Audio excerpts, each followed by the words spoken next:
Kinain niya po yung perlas ng silanganan ko po. Ang haba pa ng dila. Parang tumirik yung mata ko doon.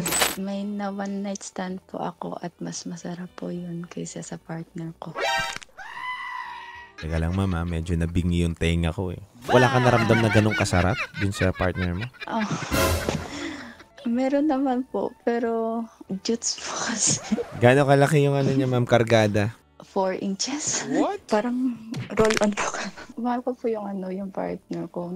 Ginawa ko lang po yun kasi nagtiis po ako sa kanya kahit pinagpalit niya kami ng mga anak niya dahil po sa isang babae. Hanggang sa napuno na po ako, napagod po ako. Naghanap din po ako. Nang mas better. Hindi pa. Never niya po akong tinanong about sa kasal.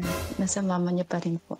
Yung partner ko po hanggang sa 11 years namin, hanggang 1 round lang talaga. Walang thrill. May nakilala po ako. Gwapo, mayaman, charis. Sobrang dax po siya. Tapos naka 5 rounds po ka.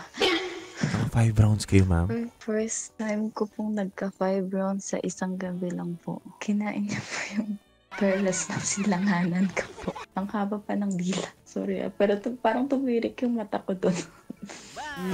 Sarap manood ng radyo, no? Ginawa mo na talagang bisyo ang panonood sa amin, no? Umabot ka na rito eh. Huy! Kaya kung gusto mong tuloy-tuloy pa ang tawanan, Iyakan at kiligan, aba, i-like mo na ang video na ito. At mag-comment ka na rin sa Bisyo Hit mo na rin ang notification bell. para updated ka sa mga kaganapan namin dito sa Love Radio. kailangan pa bang i-memorize yan? Basic.